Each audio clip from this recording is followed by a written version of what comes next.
Historiako pilotaririk handinetako bat erretiratu zela atzo, baina Jokin Altuna ere ez da atzean geratuko martxa honetan. Markak hautsita eta marka utzita agurtu zen kantxatik atzo Aimar Olaizola, Goizuetan ordea, Altuna hirugarrenak ere zenbaki disdiratsuak ditu. Oraindik 25 urte besterik ez dituela. Final ikusgarria jokatu eta Unai Lasori 22 eta 20 irabazi ondotik, Lauterdiko hirugarren txapelketa jantzi du Amezketarrak, profesionaletako 5. Lehen zatian nagusi izan eta gero bigarrenean dezente sufridu behar izan zuen txapeldunak, baina une erabakigarrian ez duen hutsik egin. Arratsaldeon guztioi partida jokatuta, jarraian partida gogorra izan dela onartu du Bart Altuna hirugarrenak eta oso harro azaldu da, egindako lanagatik Laso ere zen garaipenetik urrun ibili, eta halaxe mintzatu zen Altuna eta Laso hurren ez hurren.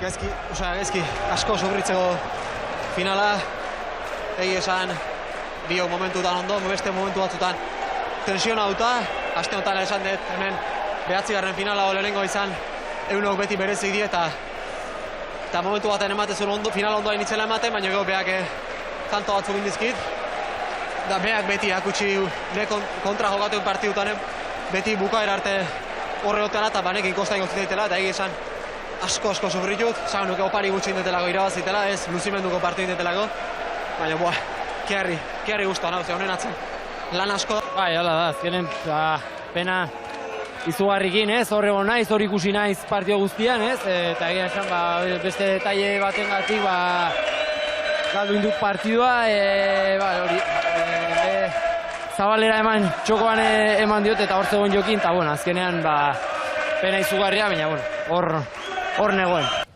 Eguneko lerroburuekin jarraituz, bertsolaitzan jarri behar dugu arreta orain Amets Arzaiuzek irabazi du Silabako txapela 4.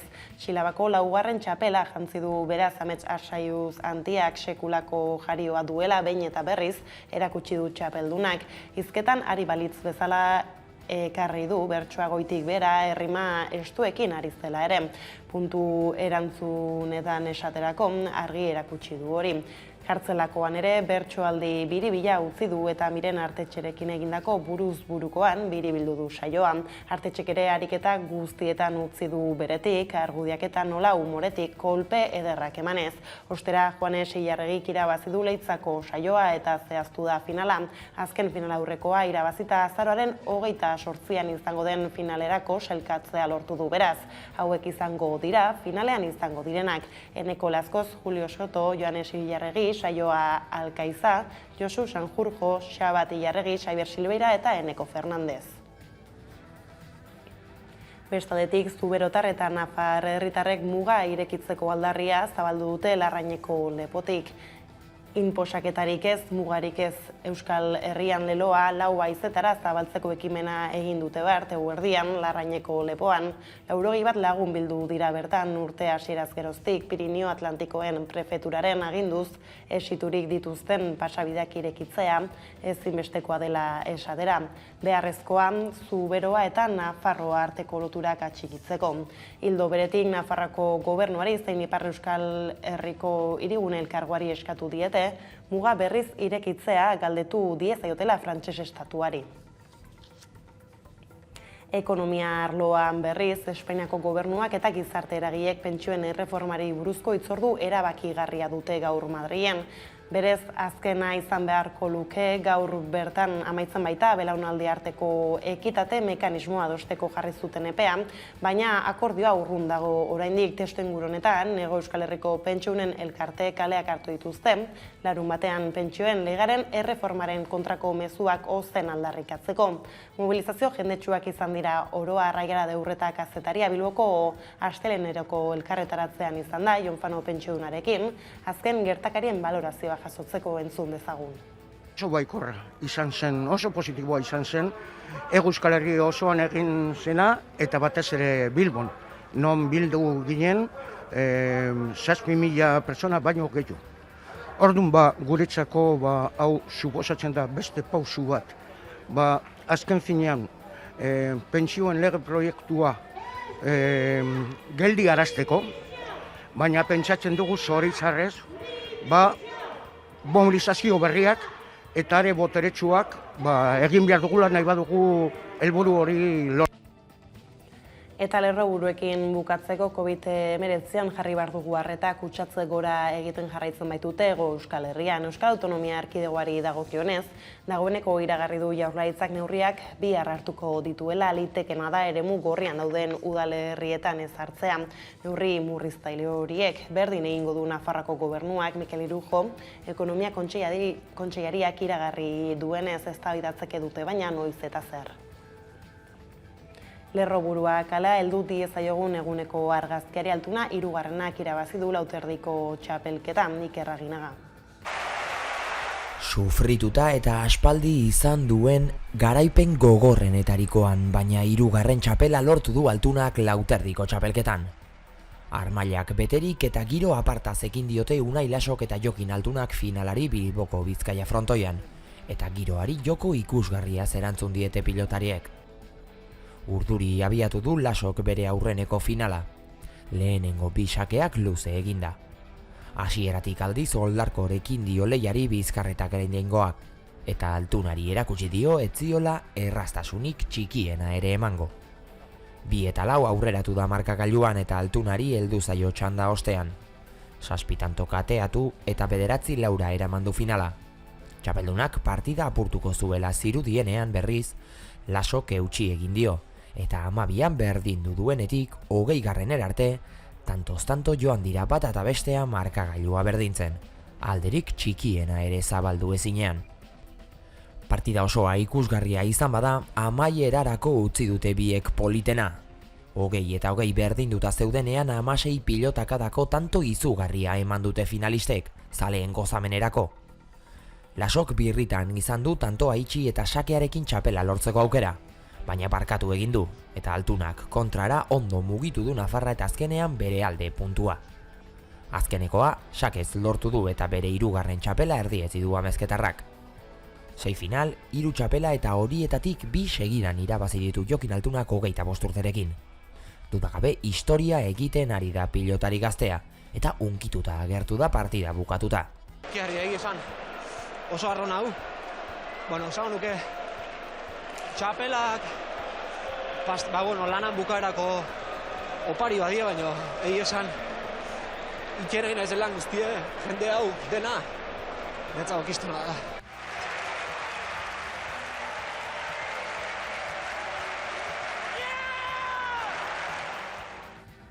Eta pilotan ere eskerrak emanez agurtu zen atzo Aimar Olaizola etxean etxeguen aurrean eta 52. urte betetze egunean Goizuetako pilotariak azken partida jokatu zuen eta ura amaitutakoan erantzi zituen galtza zuriak betirako.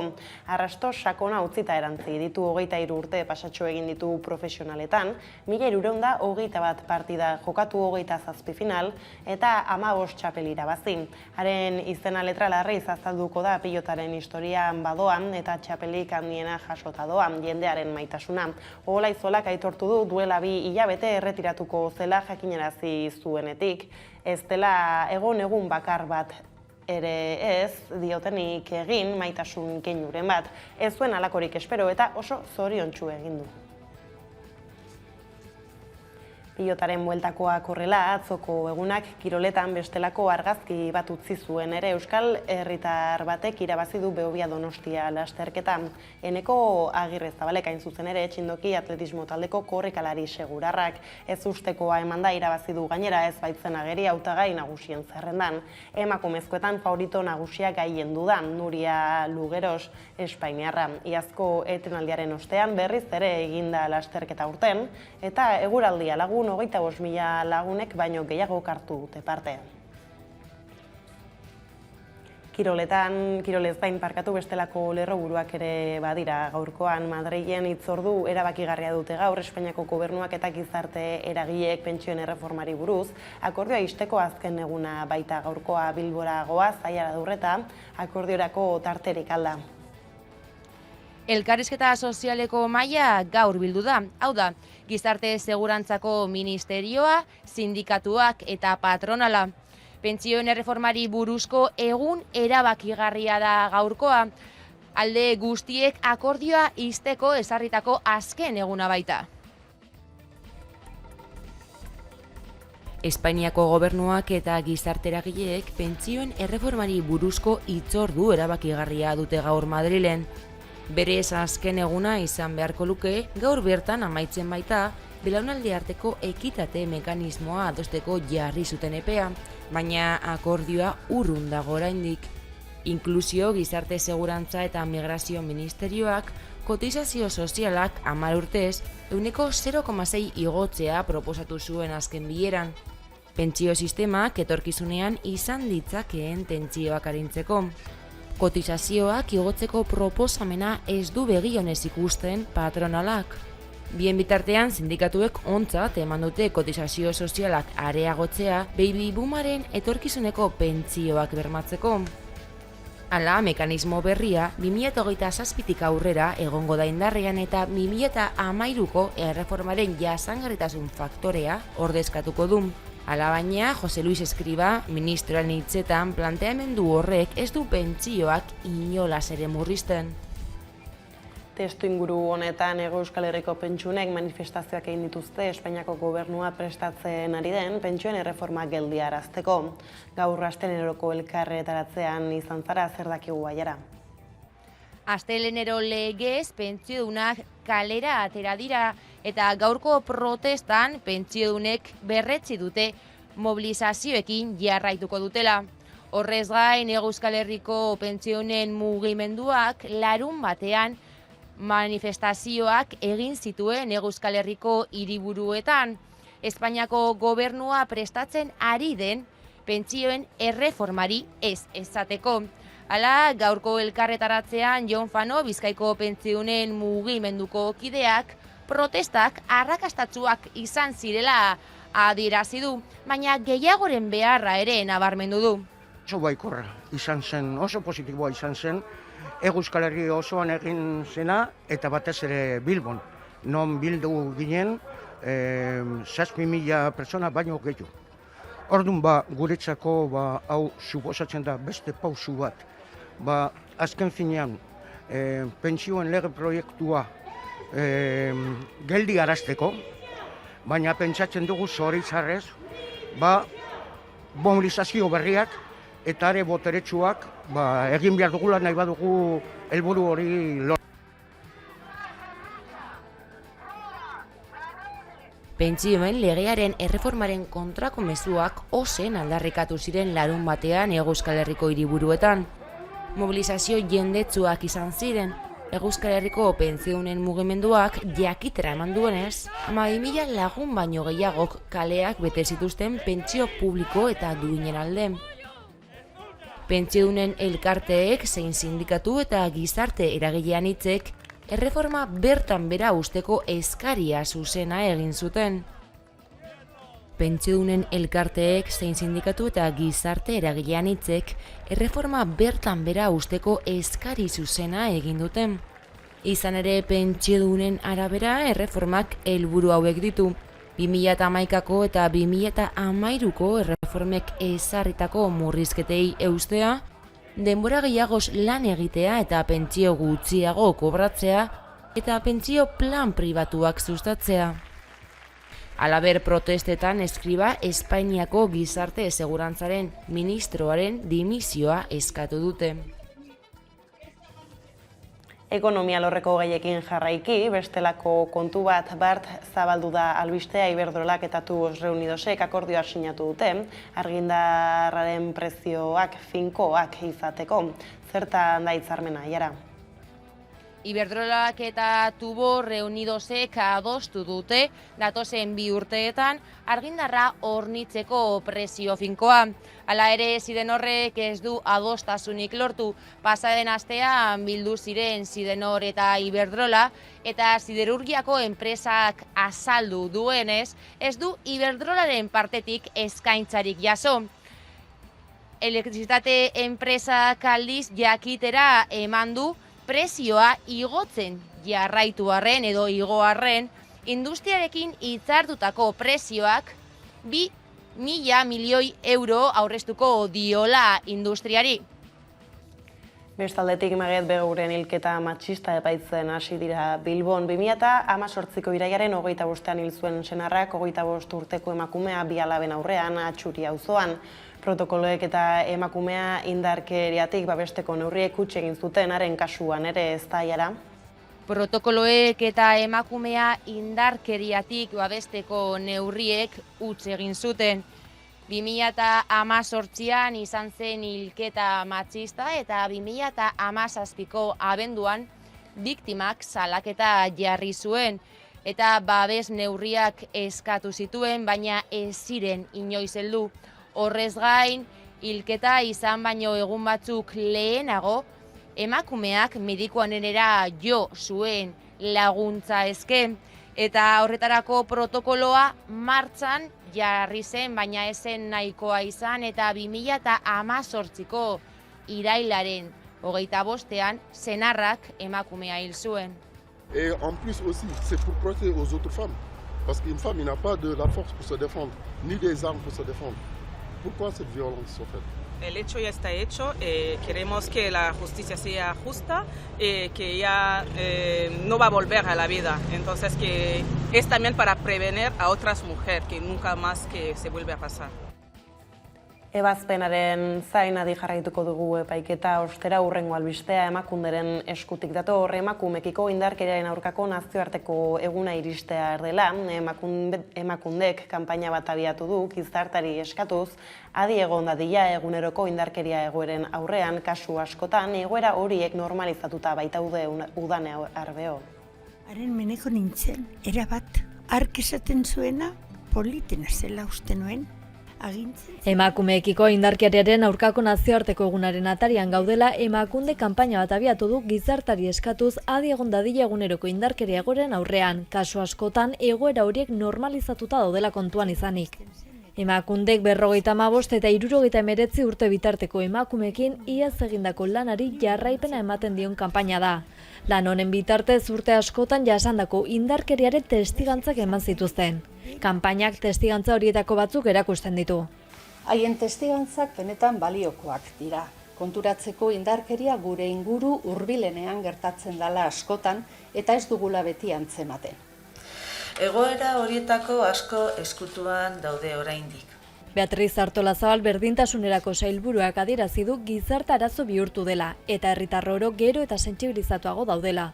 Ildo horretan adierazi du administrazio publikoek indarkeria ikusarazten laguntzeko betebeharra dutela. Administrazio publikook eskutuko indarkeria hori atzematen lagundu behar dugu.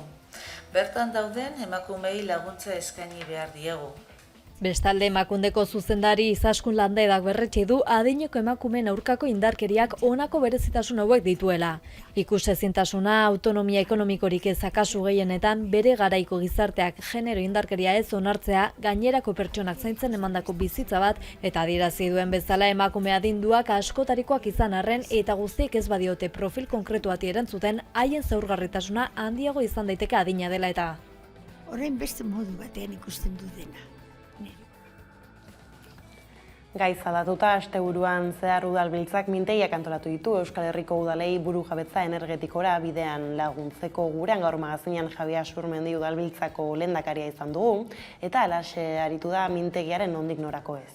Nahiko pozik atera ginen, larun batean izan ziren mintegi horiek, 80 pertsona inguru parte hartu zuten, denetarik, bai hautetziak, alkateak, proiektuetako arduradunak, bestelako erakundetako edo elkartetako ordezkariak, eta biziki interesgarria joan zen mintegi egia esan da. Zera batean, pixka bat hasierako kontzeptuak argitu genituen, gero ezagutu genituen udalerri ezberdinetako esperientzia ezberdinak, eta hor egon ziren Irurtzungo esperientzia adibidez, baitaren Ergarai eskualdean, Nafarroa beheran eramaten ari den esperientzia biomasaren inguruan.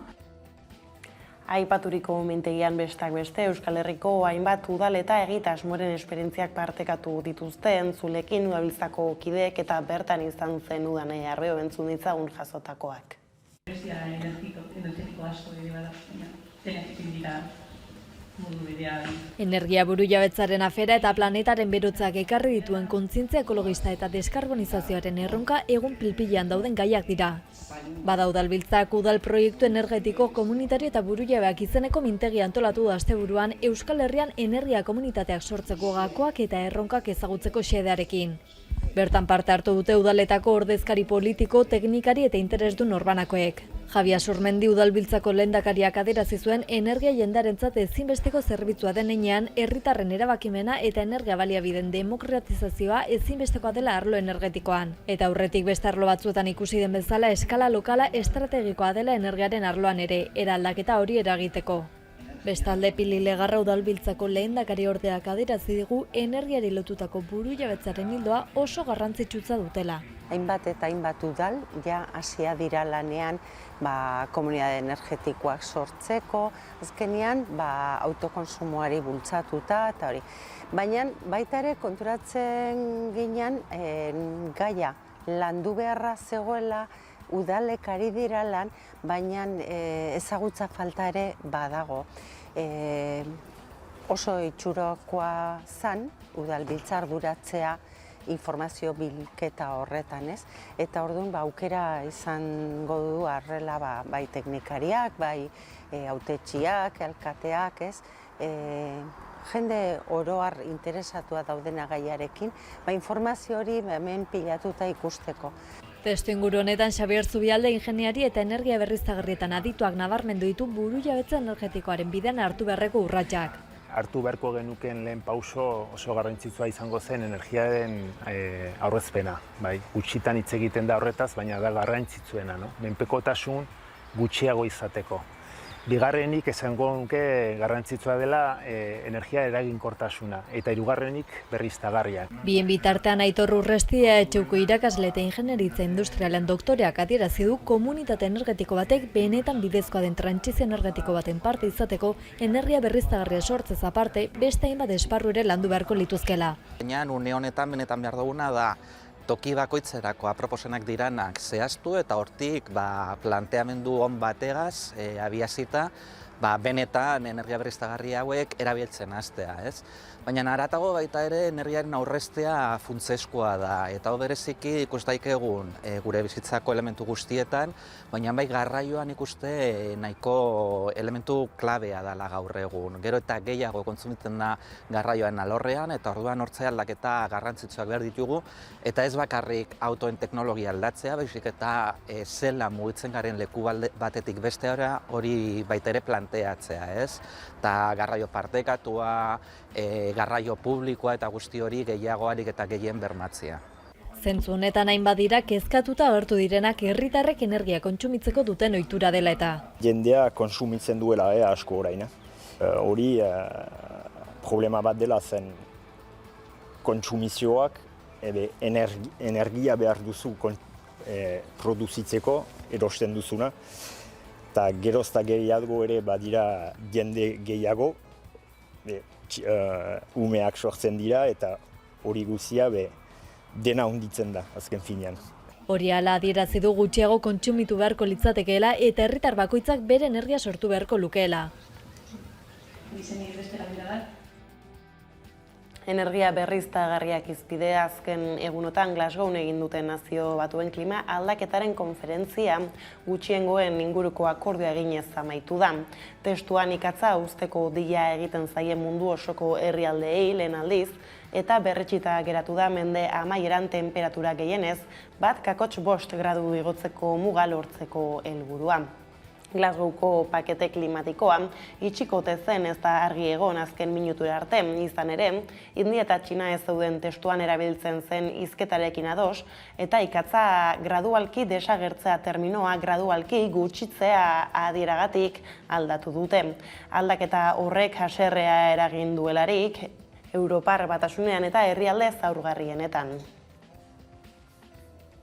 Gaizadatuta gurera bueltan Euskal Herria Bilduk Bilboko autonomia kalea betetzera deitu du azaroaren 20ko manifestazioari begira, indar erakustaldia egiteko eta Euskal Herriaren independentzia, justizia, feminismoa, ekologismoa, antifasismoa, euskara eta bake aldarrikatzeko mugarri izatea nahi duen ekitaldi batean Garazi Perea eta Oskar Matute Euskal Herria Bilduko ordezkariek prentsaurrekoa eman dute barte herritarrei zuzentzeko eta babesa eskatzeko mobilizazioari begira.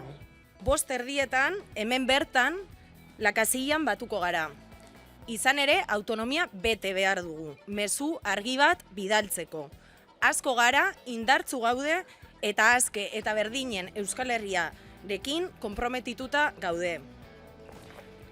Asteburuan ere izadi aurra babesteko eskatu dute. Kale jira egin du Sarek Burlatako udaletxe aurrean, gero jaialdia ere izan dutelarik. 2019an jaio zenetik Aranjuezko espetxean bizi da aurra amarekin, aita ikusteko aukera ere badu gainera espetxe berean baitaude 3. Urtarrilean baina, kartzelatik atera eta gurasoengandik aldenduta bizitzera behartuko dute. Espainiako araudiaren arabera aurrak ezin direlako espetxean bizi, 3 urte beteta Gaia Nafarroko parlamentura eramango dute gero abaik, Euskal Herria Bilduk, Alduguk eta Ezkerrak.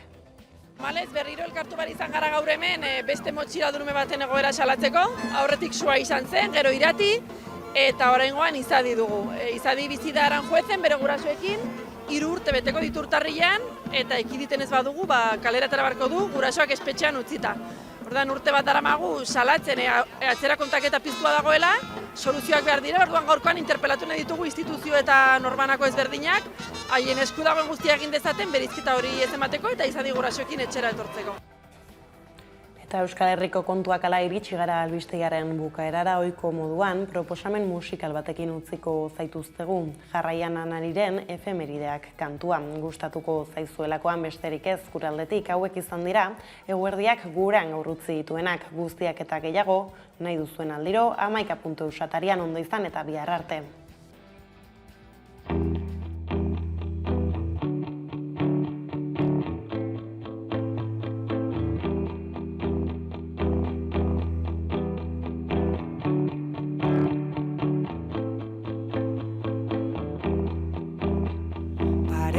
Eseri zaidan neska horrek ez daki, berak daraman jertxea erantzi niola behin beste bati. Barrurantz begiratzen du berak leiotik, alako kotxe gorri baten maitatu zuen aspaldi, kotxe gorrikoak ikusi du kalea gurutzatzen. Bihotzak salto egin dio, giratu da eskerrak